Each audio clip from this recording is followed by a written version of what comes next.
چشم و دل سے سنیے۔ حضور غوث سمدانی، پیر لاسانی، سیدنا عبد القادر جیلانی، پیروں کے پیر دستگیر غوث اعظم رضی اللہ تعالیٰ عنہ کا یہ خطبہ ہے، جس کا آغاز بھی اس بات سے ہے اور خانقاہی محفل ہی کا خطبہ ہے۔ فرماتے ہیں کہ لوگوں، تم طریقت کی محفلوں میں بھی سیر کرنے کے لیے آتے ہو، کچھ لینے نہیں آتے۔ تم میں سے کوئی آنکھوں کی سیر اور کوئی کانوں کی سیر کرتا ہے، کوئی پیٹ کی سیر کرتا ہے اور چلا جاتا ہے۔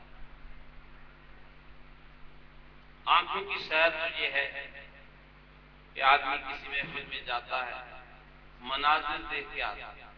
محفل کا انتظام بہت اچھا تھا، اسٹیج بڑا خوبصورت تھا، اور فلاں صاحب نے ایسے ایسے کپڑے پہنے تھے، وہ ایسا لگ رہا تھا۔ یہ آنکھوں کی سیر ہے۔ کوئی تو کسی محفل اور تقریب میں جا کر صرف یہی دیکھ کر چلا جاتا ہے، وہ اپنا آنے جانے کا مقصد یہی سمجھتا ہے، تو اس نے آنکھوں کی سیر کی اور چلا گیا۔ اور فرمایا تم میں سے کوئی ایسا ہے جو کانوں کی سیر کر کے جاتا ہے، یعنی وہ سننے کی حد تک رکھتا، آواز بہت اچھی تھی، انداز بہت اچھا تھا، اسپیکر کی آواز اچھی تھی، ایکو بہت اچھا تھا، آج کل یہ کہا جاتا ہے، لے بہت اچھی تھی، فن خطابت بہت اچھا تھا، الفاظ بہت اچھے تھے، الفاظوں کا چناؤ بہت زیادہ تھا۔ یہ کانوں کی سیر ہے۔ جو آدمی کانوں کی سیر کر کے چلا گیا تو اس نے اپنے کانوں کو لطف اندوز کیا، مزہ لیا، مگر کچھ حاصل نہیں کیا۔ اور فرمایا تم میں سے بعض وہ ہیں جو پیٹ کی سیر کرتے ہیں، وہ یہ کہتے ہیں کہ جناب فلاں جگہ لنگر بہت مزیدار، اعلیٰ قسم کا لنگر، انواع و اقسام کی چیزیں، مشروبات اور لطف اندوز کھانے، وہ اپنے پیٹ کے مزے اور لطف کو محفل کا مقصد سمجھتے ہیں۔ فرمایا کہ بربادی ہے ان لوگوں کے لیے جو طریقت کی محفلوں میں آ کر بھی لطف لے رہے ہیں، آنکھوں کے، کانوں کے اور پیٹ کے۔ یہ پیٹ کا مزہ تو گھر میں بھی لیا جاتا ہے، یہ آنکھوں کا مزہ کسی پارک گراؤنڈ میں جا کر لیتے ہیں، کانوں کے مزے کے لیے تم کسی کی آواز نہیں سن سکتے تھے۔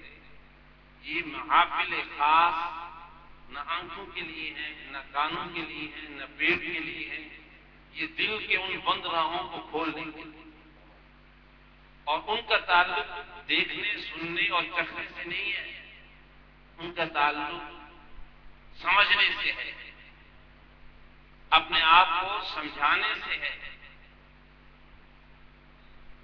حضرت خواجہ قادیان حضور خواجہ نظام الدین اولیاء محمود الہی رحمۃ اللہ تعالی علیہ تو یہاں تک فرماتے تھے کہ ہمارے سلسلہ چشتیہ کی خانقاہی محفل مراقبہ ہوتا ہے، بعض سلسلوں میں اسپیشل مراقبہ کرایا جاتا ہے، آنکھوں میں پٹیاں باندھ کر آدمی کو بٹھا دیا جاتا ہے، کچھ دیر بیٹھ کے تصور کرے میں کائے کے لیے پیدا ہوا تھا، میں نے کیا کیا ہے اور جانا کدھر تھا، کہاں جا رہا۔ ان کے ہاں ایک باقاعدہ طریقہ، فرمایا ہمارے سلاسل کی محفلوں میں کھلی آنکھوں مراقبہ ہوتا ہے، یعنی واعظ و نصیحت اور صاحب خانہ، صاحب خانقاہ، پیر و مرشد، شیخ اپنی صحبت سے فیضیاب کرتا ہے، تو وہ اپنی آنکھوں سے آنکھوں کی سیر بھی کر رہے ہوتے ہیں، لفظوں سے کانوں کی سیر بھی کر رہے ہوتے ہیں، اور پھر وہ کیونکہ سمجھنے آتے ہیں، اپنے آپ کو سمجھانے آتے ہیں، تو اپنے دل کی سیر کر کے جاتے ہیں۔ اس پیغام میں ہمارے لیے درس یہ ہے کہ محافل تقاریب کہیں بھی ہوں، اللہ رسول کا ذکر کرنے جاؤ تو خدا کے لیے اپنی آنکھوں، کانوں اور پیٹ سے تالے لگا کر جاؤ، ان کے لطف مت لو وہاں، مقصد وہاں اپنے دل کی آبیاری کو سمجھو۔ ایک شخص اپنے دل کی آبیاری کا تصور ہی نہیں کر کے جا رہا، اس کا مقصد ہی نہیں، تو آپ بتائیے کہ اس کے دل کو آبیاری ہوگی نا؟ وہ جس مقصد کے لیے گیا اس کو وہی ملے گا۔ اور خاص میں طریقت کی محفلیں، خانقاہی محفلیں، مشاہد کی محفلیں، سلسلوں کی محفلیں، ان کا تو دور دور تک کسی اور خواہش و مقصد سے تعلق ہی نہیں، خالص ایک ہی مقصد کہ طریقت کی محفلوں میں بیٹھ کر طریقت سیکھو اور اپنے باطن کی کیفیات اور دل کے ان بند پردوں کو کھولو، تاکہ تمہارا بندگی کا رابطہ اپنے رب سے کما حق جڑ جائے، اور اس کے انوار و تجلیات، اس کی محبت جس کے لیے تم پیدا کیے گئے ہو۔ یہ خانقاہیں کوئی اور مقصد نہیں، آپ کو یہاں جمع کرنا، میرا یہاں بیٹھنا، اس کا کوئی اور مقصد نہیں سوائے اس کے کہ ہم یہ جانیں ہماری زندگی، ہماری پیدائش، ہماری دنیا میں آنے جانے کا مقصد کیا ہے۔ اللہ اکبر، اللہ اکبر۔ اور لوگوں اس کو سمجھنے میں سالہ بھی سال لگ سکتے ہیں، کوشش سمجھنے کی کرنے میں سالوں لگ جائیں گے، لیکن دل کے اترنے میں 1 سیکنڈ لگے گا، اور آدمی کو 1 سیکنڈ سے یہ بندے کو کیا بنا دے گا، یہ لمحہ بندے کو اپنے رب کا بندہ بنا دے گا۔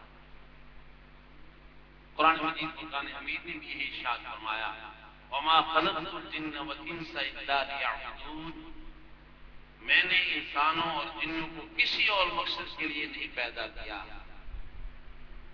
اب اگر کوئی شخص اپنا تصور کوئی اور بنا رہا ہے اس مقصد سے ہٹ کر، تو وہ آپ ہی بتائیے کیا وہ رب سے بغاوت نہیں کر رہا، اگینسٹ نہیں جا رہا، وہ مقابلہ نہیں کر رہا؟ اللہ کریم تو فرما رہے میں نے پیدا کیا انسانوں اور جنوں کو صرف اس لیے کہ وہ میری مل کے بولو عبادت کریں۔ اچھا، میں آج جو موضوع لے کے جا رہا ہوں وہ شریعت اور طریقت۔ میرے بہت سے احباب کو مجھ سے گلا ہے کہ آپ یہاں گفتگو کرتے ہیں، نماز روزے کے مسئلے بتاتے ہیں، خانقاہی محفلیں تو طریقت کی ہوتی ہیں، یہاں باتیں طریقت کی، لیکن بہرحال ان کا کہنا کہ حد تک درست ہوگا۔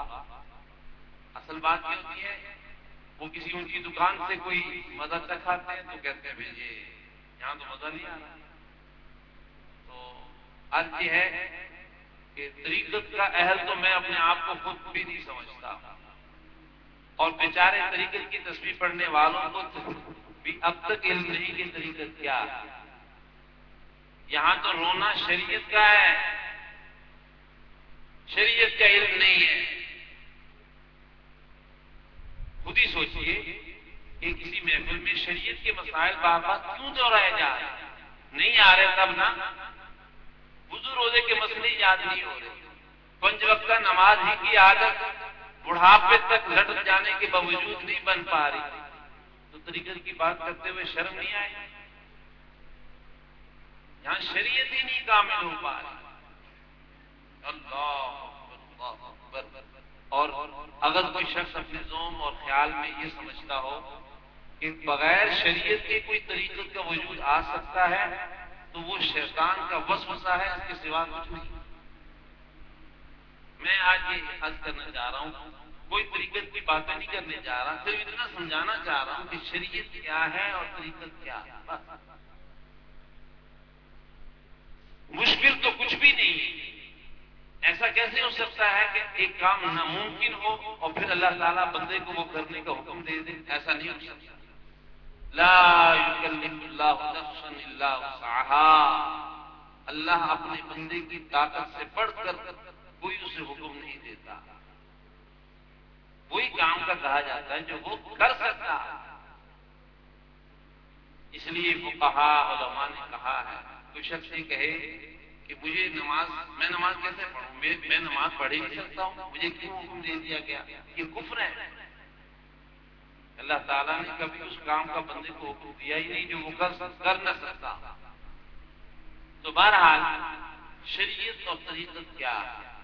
قرآن مجید کی یہ آیت جو میں نے پڑھی، وما خلقت الجن والانس الا ليعبدون، ہم نے انسانوں اور جنوں کو صرف اس لیے پیدا کیا کہ وہ ہماری، مل کے بولیے، یہ شریعت کا معنی ہے.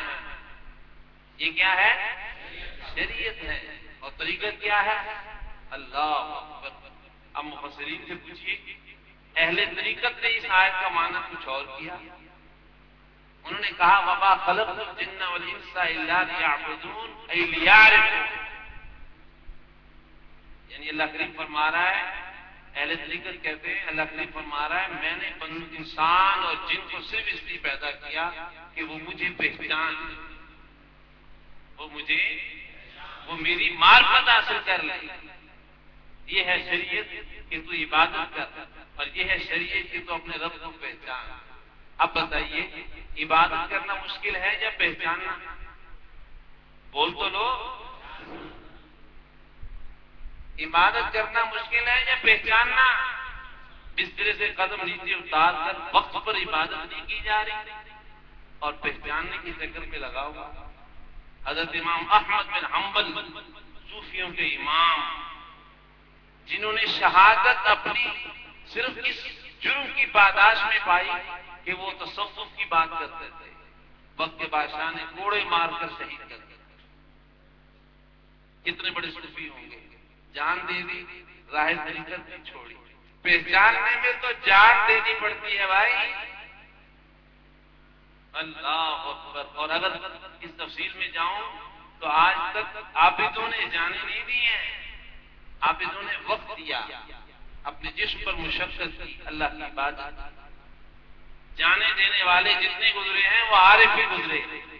وہ پہچاننے کے چکر میں گئے، پہچاننے کے مرحلے میں اترے، تو اب پھر وہاں سے پہچاننے کا سرٹیفکیٹ تبھی ملا جب جان دی. بہرحال تو بہت آگے کی بات ہے. اور طریقت کی محفلوں میں بات تو طریقت ہی کی ہونی چاہیے میرے بھائی، لیکن کیا کریں، زمانے نے وہ زمانہ دکھا دیا کہ آج ہم شریعت سے گرے ہوئے ہیں. اب تو طریقت کی محفلوں میں کفر سے بچانے کے لیے کوشش کی جا رہی کہ کفر میں نہ گر جاؤ. سالہ سال گزر جاتے ہیں، مشائخ سے مرید ہوتے ہیں، محفلوں میں جاتے ہیں، شجرہ پڑھتے ہیں، ذکر کرتے ہیں. اصل کیا ہوتا ہے کہ 5 وقت کی نماز پوری نہیں پڑھ پاتے. کبھی پوچھ لو، دانت نکال کے دکھا دیں، ہاں 2-3 تو پڑھ رہا ہوں، باقی پڑھی نہیں جاتی، اٹھ نہیں پاتا، وقت نہیں ملتا، دل نہیں کرتا، دھوپ کے مر جائے. ارے میٹیریل میں کوئی کمی نہیں آئی. دنیا میں ایک فارمولا ہے، آپ پڑھے لکھے لوگ بیٹھے، جاپان کی مشین مل جائے، پرزے جاپان کے، مہر جاپان کی، بنی ہوئی جاپان کی، لانے والا آدمی جس نے لا کر دی با اعتماد، اب اس مشین کا فائدہ نہ ہو تو نفس کس کا ہے؟ ایسا ہو سکتا ہے کہ فائدہ نہ ہو؟ بھائی مشین حقیقتاً اوریجنل ہے. جاپان کی مثال اس لیے دی کہ یہ دنیا میں نام بن چکا ہے. ارے تم نے جو سلسلے پائے ان سلسلوں کے نام تو پڑھو، کتنے خالص ہیں. ان کے نقش ہونے میں کوئی سوچ بھی سکتا ہے؟ چاہے تمہارا سلسلہ قادری ہے، جس ہے، کوئی بھی ہے. اور پھر یہ تو وہ ہاتھ ہیں جن ہاتھوں سے تمہیں کچھ ملا، اور ملا کیا ہے؟ رسول اللہ صلی اللہ تعالی علیہ وسلم کے دست مبارک سے نکلا ہوا فیضان. تو فیضان بھی وہی ہے، پہنچانے والے بھی وہی ہیں، تو نقص کہاں ہے؟ اثر کیوں نہیں ہوا؟ فائدہ وہ کیوں نہیں ہوا؟ حال یہ ہے کہ جس فیضان نے راہ طریقت پر ڈالنا تھا، تم وہ پانے کے باوجود شریعت پر بھی نہیں آ سکتے. نماز پڑھیں گے 5 وقتہ، اگر پڑھیں گے بھی تو نفل نہیں پڑھیں گے، جھٹ پٹ میں ایسی کہ بس اللہ معاف کرے. استغفر اللہ. تم شریعت کی روح کو تو دیکھو کہ شریعت میں نماز کے کیا تقاضا ہے. صرف اسی پر تو اترو. عبادت کے تقاضے کیا ہیں، اس کی